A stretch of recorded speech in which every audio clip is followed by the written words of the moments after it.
standards, the right education system. I'm the former Frank Key. Of the Northwest Pass, we really need somebody different. Your career, you're used to winning. Life, it was everything to us. 7 or 8 weeks of two-a-days. They really made me appreciate we're allowed to win.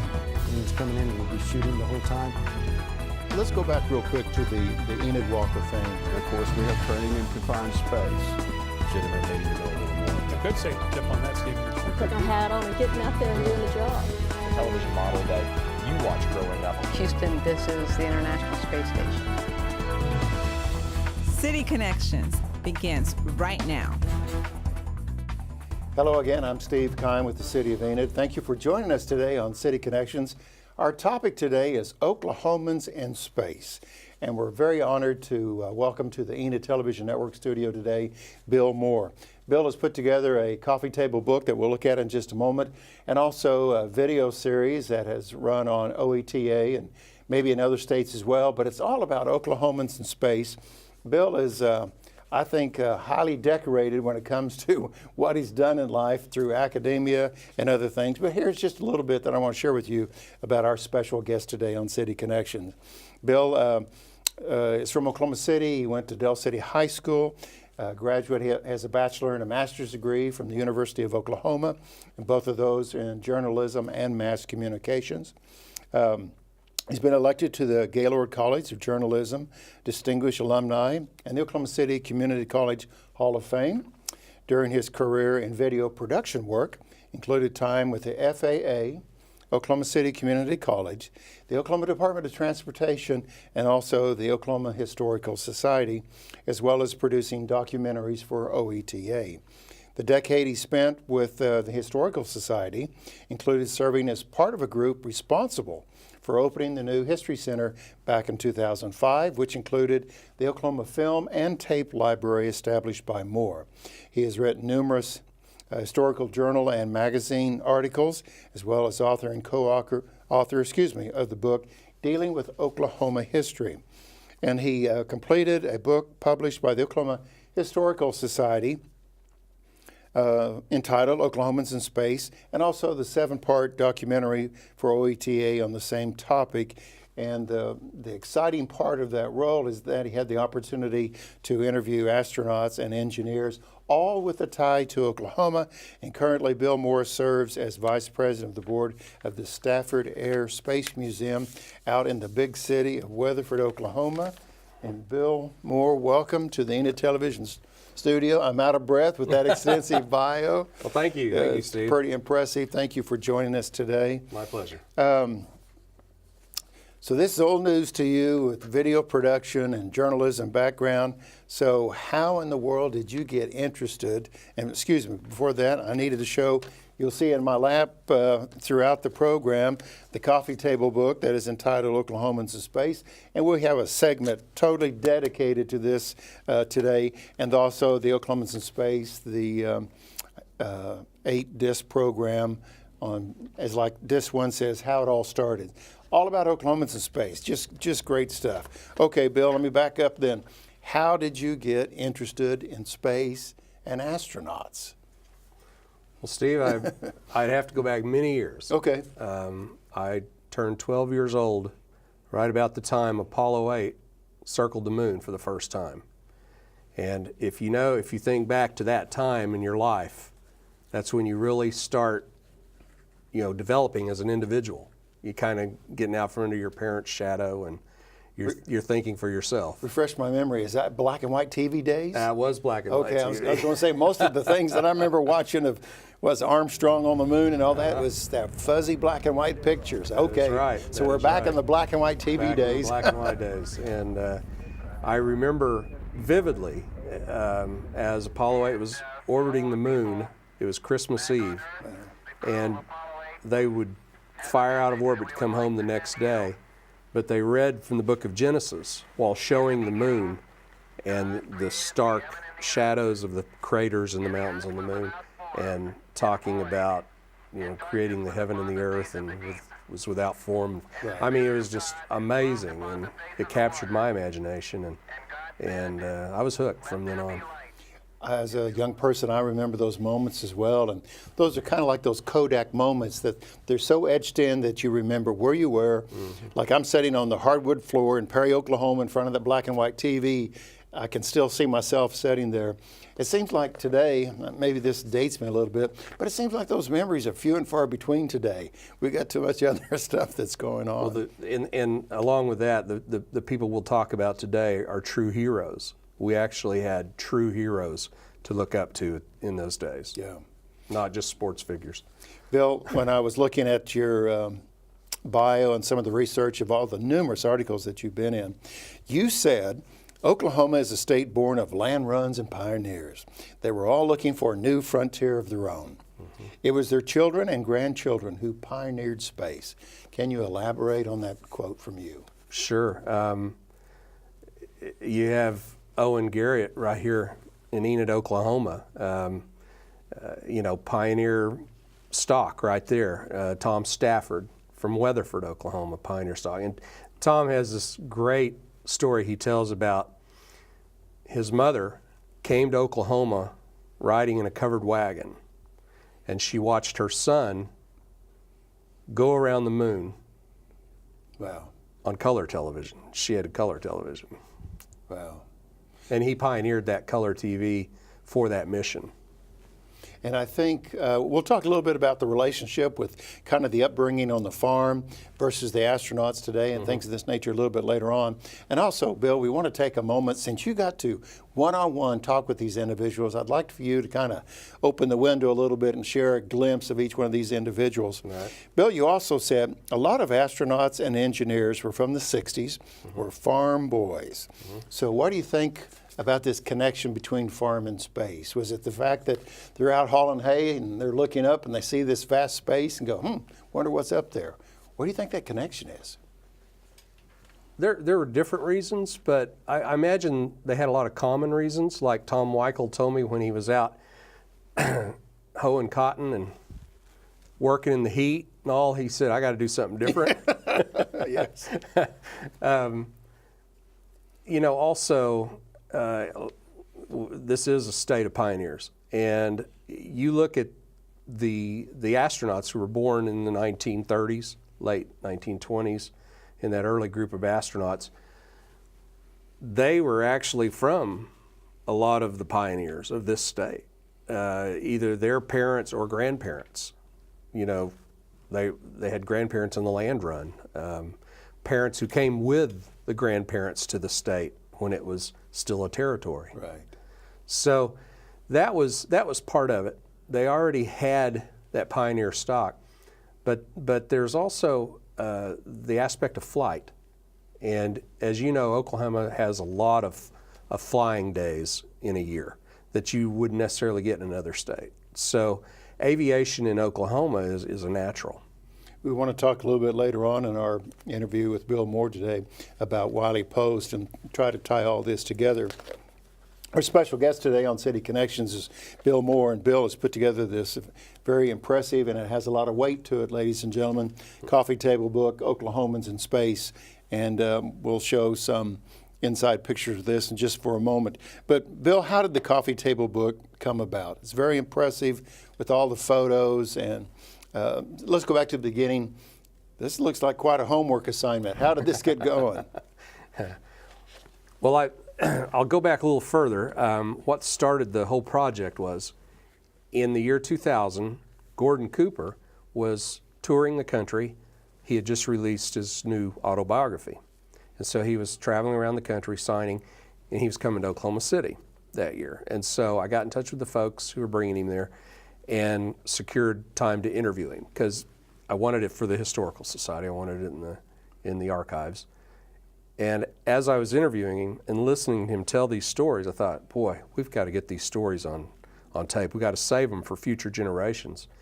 And at that time, he was already aging considerably, and in fact died just a couple of years after that. When I left that day, I thought to myself, okay, this has got to be a project. So I started looking at all the Oklahoma astronauts, and I'd like to dispel some falsehoods right now. too many of our politicians like to say Oklahoma has more astronauts than any other state, or Oklahoma has more than per capita than any other state. And I researched it, and it is by far not true. Probably Ohio has the most. But here's what Oklahoma does have. Oklahoma has had astronauts in every phase of the space program. And I think that says more than having more astronauts. The fact that they were so significant and impressive to NASA that they were there the whole way. I know, Bill, that you've had numerous book signings with Oklahomans and Space. I call it the coffee table book. What will people find in the book? Can you kind of give us a synopsis? Is it results of your interviews? I mean, besides how many photos are in there, what will they find inside Oklahomans and Space, the book? When I started the project, it was to do video interviews. And as time went on, I realized it's probably going to turn into a documentary. So I was doing the project as a documentary. But Dr. Bob Blackburn, the executive director of the Historical Society, said, Bill, we need a book to go with it. And I didn't want to replicate the documentaries because that's the individuals telling their own story. So what I decided was I wanted it to be supplemental, to tell the things that I'm not going to tell in the documentary, which are like statistics, because no one wants to sit and watch statistics on TV. But in a book, it's a great centerpiece for you to look in there and say, okay, here's the flights this astronaut was on, or there's sections on where our planetary scientists sent probes to all the planets. I mean, we've had scientists involved with every planetary exploration. And so you've got a lot of the statistics, the facts, and the stories. You know, I write a little bit about each one of them and what they did. And I guess people, and we'll probably have some information at the end of the show where people can contact you or the Historical Society. But the easiest way to get the coffee table book, do they go to the bookstore, or do you want them to go to the Oklahoma Historical Society? Is that that's the best avenue to go? That's the best way. It's all the money goes to the Oklahoma Historical Society, okay. And their museum store, and you can order online. The Oklahoma History Center's website is okhistory.org. And you can go to that website, and you can click on store, and then you can go shop. Okay. We'll make sure that we have that website address and the avenue to get there regarding Oklahomans and Space. As a kid growing up, I was always familiar with the name Thomas Stafford, Gordon Cooper. Those were the two that I was kind of familiar with. Then there seemed to be a lull in either my interest or just familiarity with names. And then all of a sudden, is it John Harrington? Was the other one that just recently came to mind. But I just thought, wow, you know, Oklahoma has a lot of Miss Americas, but we also have a lot of astronauts. And so I knew something was in the water or in the frontier spirit for all of us. Let's focus a little bit, Bill, on the audio series that you brought for us today. It says Oklahomans in Space. Again, the Oklahoma Historical Society presents Oklahomans in Space, the epic saga of the exploration of outer space as told by the Oklahomans who took us there. This is an 8 DVD set. It starts off at how it all started, to the moon, living and working in space, the shuttle, to the planets beyond, and then the Oklahoma influence. Very impressive. We've aired this on the Enid Television Network, and we'll do so again in another couple months. Tell us about this series as well. What is unique about this series is it takes you from the very beginnings of exploration, talking about the V-2 rocket in World War II, up through Sputnik and starting the space race, and takes you to present day, all through the eyes of Oklahomans. So the story unfolds of the entire history of the exploration of space as told by those involved who are from here. If it's not in your library at your school, it needs to be, that's for sure. I'm not sure what we're doing about Oklahoma history in schools anymore, but this definitely is a piece, because one thing that I noticed, you captured interviews of not only astronauts, but people that were at the controls at NASA, at Ground Zero, whatever location you want to call it. But also there was some media. What's the gentleman? Jim Hart's. Jim Hart's NBC News. interview with that. And so you look up and I'm saying, oh, okay, there's Jim Hart's. Yeah. So it's a lot more than the astronauts. How much fun was this, putting this together? Oh, it was as fun as it looks. Yeah, yeah. You know, a lot of these folks were my heroes, and then the admiration I have for the engineers and the scientists just grew as I was able to visit with each of them. I eventually traveled to probably 5 NASA centers, catching up with some of the scientists and engineers. Shannon Lucid was still an active astronaut, so I had to go down to Houston to interview her. It was the stories they told to help me tell the complete story. It just amazed me. Around every corner, here was something else someone was adding to this complete history. Well, I'm curious to know what some of those stories are, and we'll get to those in just a moment. My very special guest today here on City Connections is Bill Moore. Bill was with the Oklahoma Historical Society, and he's put together this DVD series of Oklahomans and Space, and also the coffee table book, Oklahomans and Space. And we've been visiting about how all of these came about, but I'm really interested in some of these individual interviews. And so we'll have more with Bill Moore right after this. Thank you for joining us on City Connections.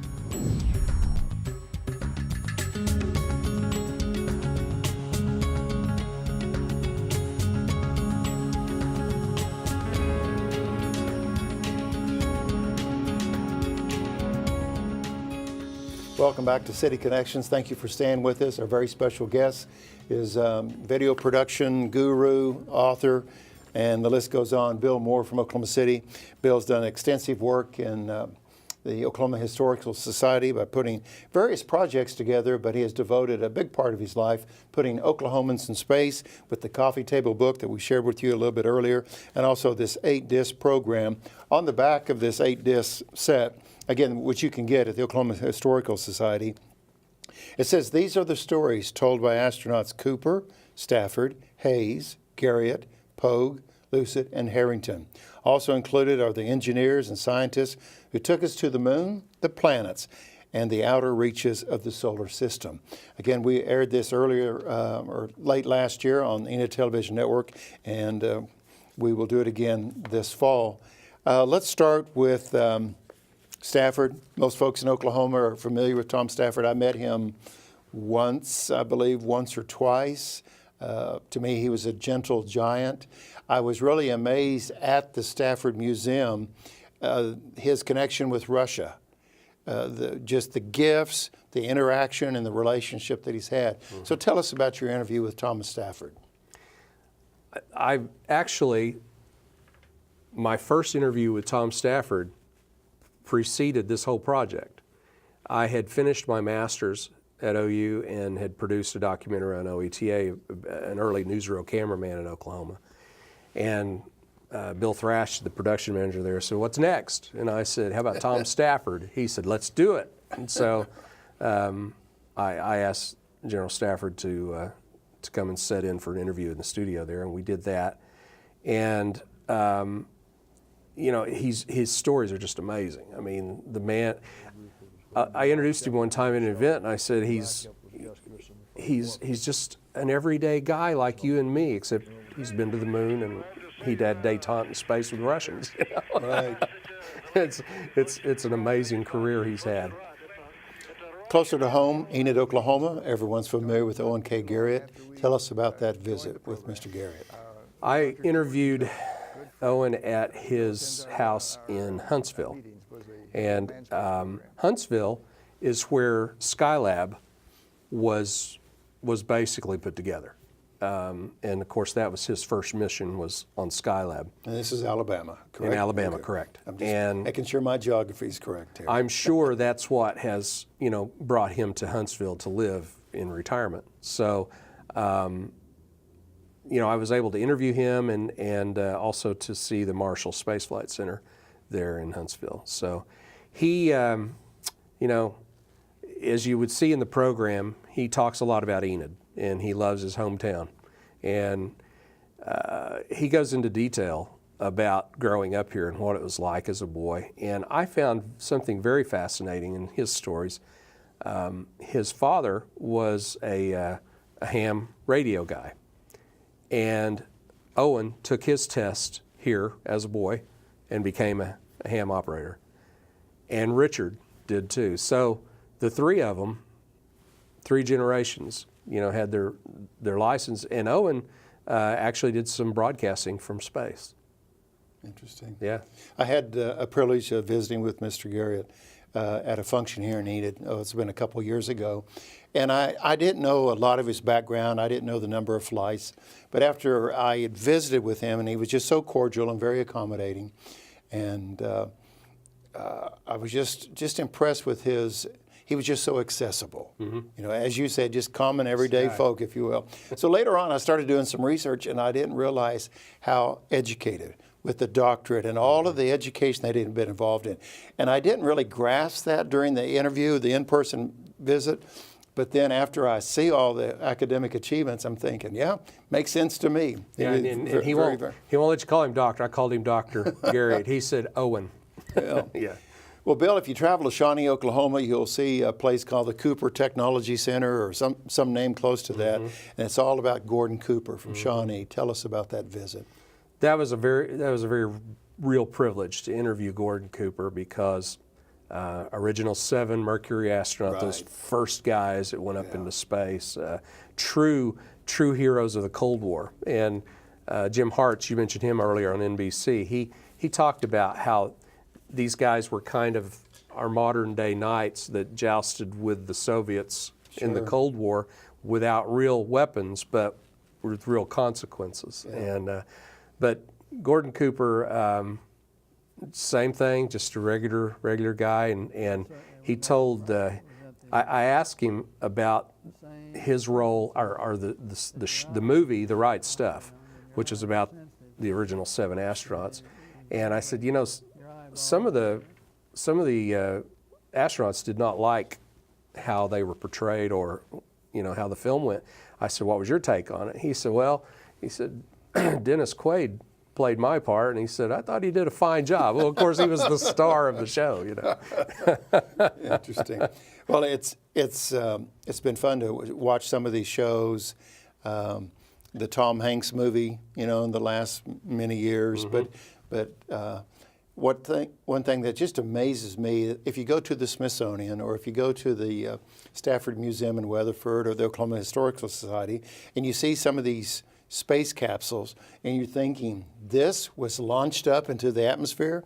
It's smaller than a Volkswagen. How did this thing ever do what it did? And maybe it operated on a small PC that would fit in your watch now. It's just amazing, the technology that these people were willing to get attached to a rocket and just be launched, just all in the name of space and exploration. Very, very impressive. And to go faster and higher. That was Tom Stafford's mantra, Well, I believe Shannon Lucid, was born in China. However, she moved with her family to Bethany, big city of Bethany, west of Oklahoma City. Tell us about your visit with Miss Lucid. Well, her parents were missionaries, and that's why they were in China when she was born. As a baby, this was at the start of World War II, and Japan had overtaken that part of China, so she was actually a prisoner of war as a baby. And that's kind of one of those little trivia questions, about which of the astronauts was a prisoner of war in World War II. Wow, that is a great trivia question. She had an amazing career.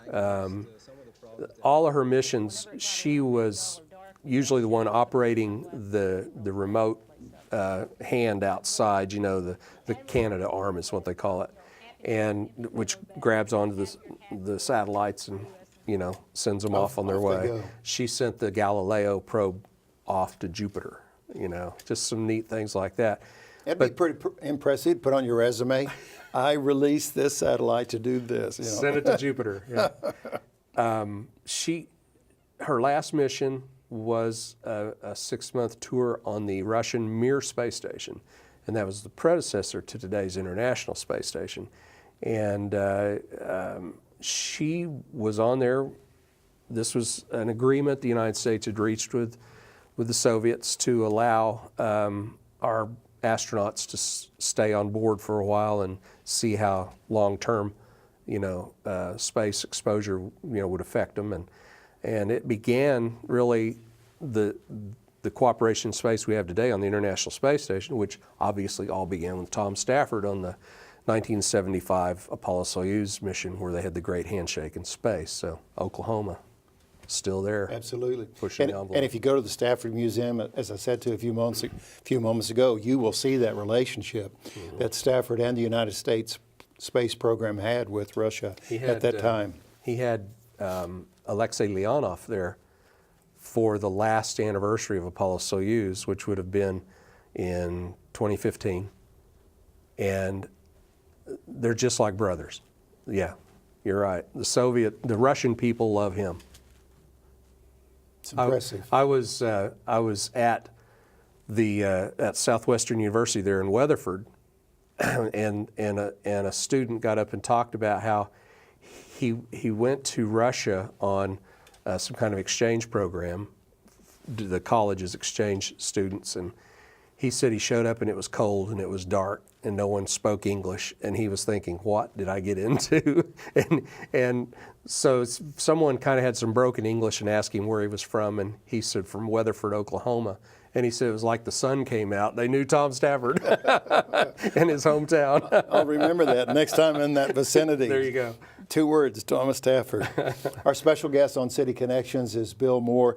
Bill has put together a video series about Oklahomans in Space, and also a coffee table book entitled the same, Oklahomans in Space, Chronicles of the Amazing Contribution of Oklahomans in the Aerospace Industry. And both are available at the Oklahoma Historical Society, and check out their website.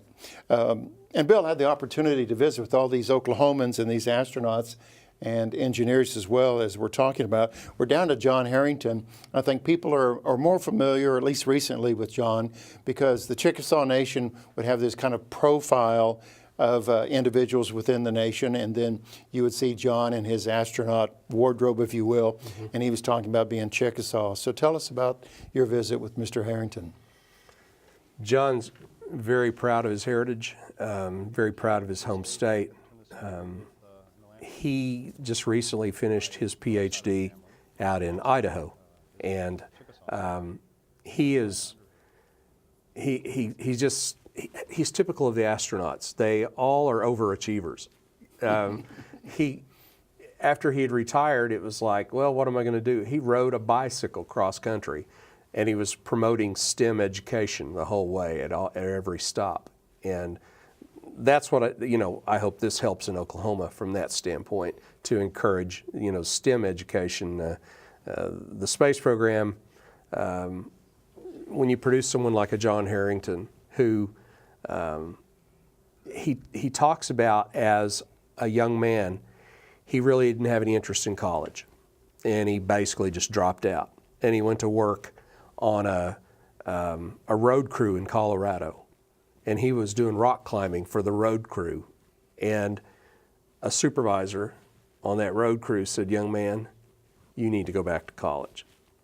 And he said that advice got him right back into the swing of things. He went off into the Navy, became a naval aviator, and he just laid everything in place to become an astronaut, which is something he really wanted to do. And I'm not sure if I read the bio right, but wasn't John Harrington, he was in the Navy, but didn't he join the Air Force later? No, that was Tom Stafford. That was Stafford, okay, because I remember reading someone that were in one branch of the service. Yeah, that's not enough. I'll move on to another branch of service. So you can see how these overachievers would do that. Yeah. Bill, there are 3 individuals that I'm not very familiar with, and Fred Hayes was an OU grad, Stuart Ruza from Claremore, since passed away, and then William Pogue from Kime. Okay. Let's start with Fred. Tell us about these last 3 that are on our list. Well, you mentioned the movie that Tom Hanks did on Apollo 13. That was directed by Ron Howard, who is an Oklahoma connection. Opie. Yeah. His folks were from here, and when he put that movie together, I thought it was an excellent job in terms of really taking something that really happened and not adding much to it. It was a pretty straightforward story, and it was one of the most exciting movies you ever watch. Fred Hayes was on Apollo 13, and he talks about, and in this program, he tells about how he was in the lunar module when that side panel blew out on their service module. And he started back towards the command module where the other two guys were, and as he was going through that tunnel, he said there was a little torque or twisting going on still from the explosion, and he said it was making the sound of a pop can when you crunch it. I mean, they're up there in a vacuum of space, and you hear a noise like that just after an explosion, and they're just doing their job. You know, they're just cool, calm, collected test pilots. Impressive. Yeah. He went to the University of Oklahoma to get his engineering degree so that he could become a test pilot. And he was in the Oklahoma Air National Guard flying their jets at that time. Stuart Rusa was a Claremore boy, grew up there, graduated from high school there. He was in the forestry service at one time, and in fact, after he flew on Apollo 14, which was that would have been the third landing mission. It was the fourth moon mission, but 13 didn't land. But when he went to the moon, he took seed packets with him from the Forestry Service, and there are what so-called moon trees planted around the country. They're from those seeds. That was an interesting little side story I found out about Stuart. He still has family living in Claremore, and he passed away in the early 90s. So I wasn't able to interview him, unfortunately, but I did travel and interview the only surviving member of that crew was Ed Mitchell, who walked on the moon with Alan Shepard on that flight. And now he's since passed, so there's no one left from Apollo 14. See, these folks are leaving, and that's why this was really important I do this. And that was my line there. All the more reason to document and take time to sit down and visit with these individuals and get the stories of what Fred Hayes was talking about. So from the big city of Okemah, we have William Pogue. Pogue. He was born in Okemah, but his parents were school teachers, and they were traveling. They weren't really even living there. He just was born there. They were just there when he came. He considered Sand Springs his home, just there outside of Tulsa. Sure. And went to OBU, and then went in the military, in the Air Force. And then he joined the astronaut corps, and like Owen Garriott, he flew on Skylab. So he was on the mission after Owens. Earlier in our visit today, you mentioned, or you made the clarification statement about Oklahoma doesn't have the most astronauts you think the state of Ohio does. John Glenn's from Ohio, right? Do Correct. I have that part right? Neil Armstrong. Neil Armstrong. Mm-hmm. But you did make the comment that Oklahoma is the only state to have astronauts or individuals involved in every phase of the space program. Yes. Do you have that answer why? During all your research? You know, if you think about, there are several aspects to why that could be. And obviously, one, we are a pioneer state. We're still a young state. And a lot of these folks were born not long after statehood. So they came from parents who either came here as children with their parents on the land runs, or the parents came here, you know, and land runs were pioneers on their own. So they still had that connection to the pioneer stock. And then also Oklahoma, in the aviation world, has a lot of flying days, and you don't get that in all the states. So there's a big connection to aviation in this state too. And there continues to be that huge aviation with Tinker and all the military bases and the connection to American Airlines in Tulsa. I mean, even today, there's and how many of these pilots pass through Vance? You know, Exactly. it's just yeah. Exactly. Our special guest, Bill Moore from Oklahoma City, taking time to be with us here at the Enid Television Network today, talking about his video series, Oklahomans and Space, and also the book that he's putting together with the same title, Oklahomans and Space, with all the interviews of different astronauts from Oklahoma, but also the engineers and other individuals with the space program. Well, we have a few more questions in our final segment with Bill, and we'll do that right after this break.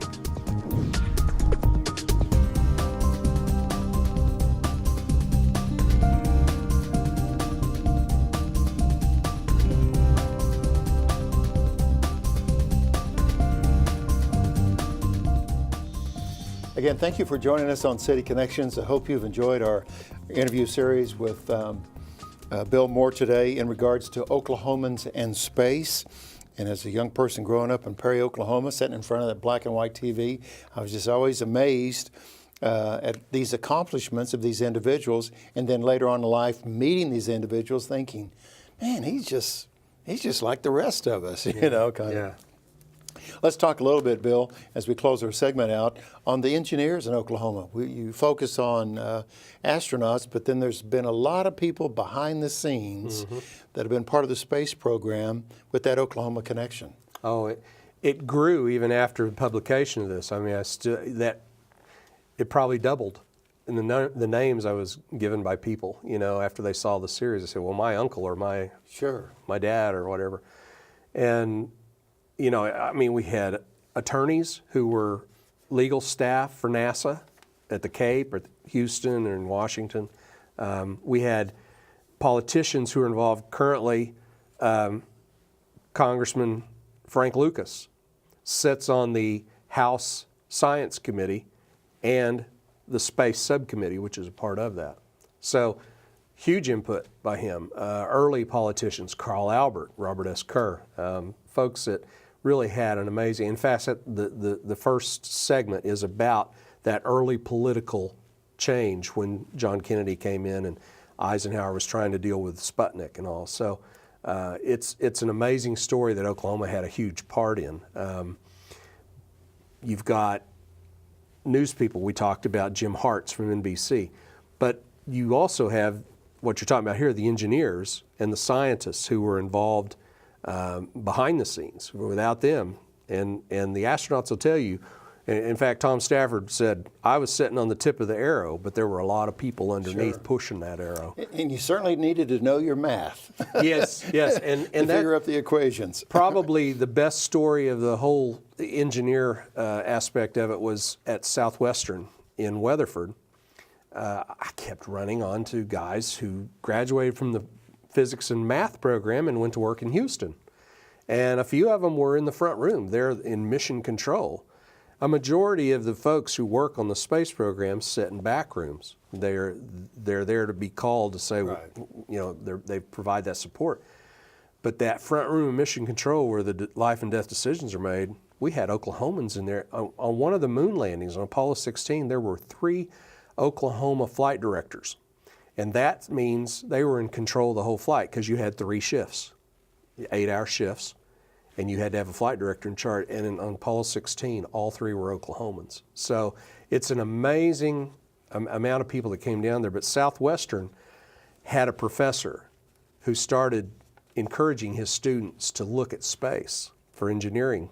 And one of his students got hired down there, and they started this kind of like a pipeline of sending in their resumes, and he'd walk them down to personnel. So there was one year, I think they got almost the whole class of physics students at Houston. I know, Bill, you've done extensive research to put this Oklahomans in Space series together. Let's introduce Wiley Post for a little bit. Okay. The older generation, well, they've heard of Wiley Post and they've seen the photos with Wiley with the eye patch, things of this nature. But in your, interviews with the astronauts and just all the research, did Wiley Post ever come up in some of the conversations? Definitely. Tom Stafford made the statement that when Wiley Post invented that pressure suit, and I don't know if you've ever seen it, but it looks like a diving bell helmet. Looks like something you'd use jumping in water. Exactly. He worked with B.F. Goodrich to develop the rubber-lined suit so he could pressurize himself, because the Winnie Mae, his airplane, was plywood. So you couldn't pressurize it at altitude. And Wiley wanted to go higher. So to do that, he pressurized himself. And he helped invent basically the pressure suit, space suit. And Tom Stafford said, every time I put my spacesuit on, I thought of another Oklahoman Wiley Post. Yeah. And I encourage people just to take time. Sometimes here in Oklahoma history, we're surrounded around it all the time. Not that we take it for granted, but maybe we don't spend the time to revisit. And I encourage you to revisit, besides Thomas Stafford, also Wiley Post as well. Bill, you've done a tremendous job and a great service for the state of Oklahoma, in my opinion, to put together the documentary, the visual piece, if you will, and also the book Oklahomans and Space. All that work, and you're challenged to do so. It's done. It's been out for a while. What do you hope these two projects, the video series and the book, what do you hope that project achieves? I guess it would be twofold. One, I would hope that it's there for future generations to have this initial start in space exploration, to have that history for them so that they know what they're building on and where it came from, and they can be proud of their home state.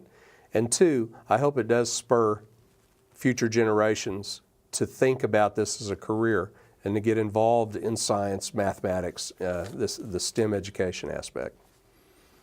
Again, I'm holding the video. I call it the video series. Oklahoma Historical Society presents Oklahomans in Space. Can you tell us who's that a picture of? That's John Harrington. That's John Harrington there. Because he's waving. That's that Oklahoma hand wave right there. So he must be left-handed or something like that. I never knew that. Thank you for sharing that. And of course, he's on the cover of the book as well. Bill Moore, thank you very much. My pleasure. Thank you for your contribution to, I feel like you're just as much as a contribution to the space program by sharing all this information. And I appreciate it. It burdened your heart enough to say, we have got to capture the stories of these individuals for future generations. Any other projects? I know you're somewhat retired and you've checked this off your list. Any other projects that you can share with us that you may be considering, or are you just taking a break? Well, I have visited with the folks at the Smithsonian and at the NASA headquarters history office about maybe taking this the next step and encouraging other states to do this so that we can get their stories as well. Yeah, very good. Yeah. Well, thank you again for being with us here in Enid, Oklahoma today. Appreciate it, Bill. And you know where we're at, so you keep us updated on that project. I will. And you're welcome to come back. And I know there's more talk about or more stories about the Oklahoma astronauts. You're welcome to come back and share those. So Thanks. Thank you. And thank you for joining us today on City Connections. Very special guest, Bill Moore from Oklahoma City, providing us the play-by-play, if you will, of his DVD series and also the book, Oklahomans in Space. And the information on the screen, the Oklahoma Historical Society. You can go to your website and get your copy of both the book and also the DVD series. We'll be airing on the Enid Television Network this 8-part series later on this year. So again, special thanks to Bill Moore for being with us today. And thank you for joining us on City Connections. I'm Steve Kime with the City of Enid. Until next time, make it a great day. Thanks, everyone.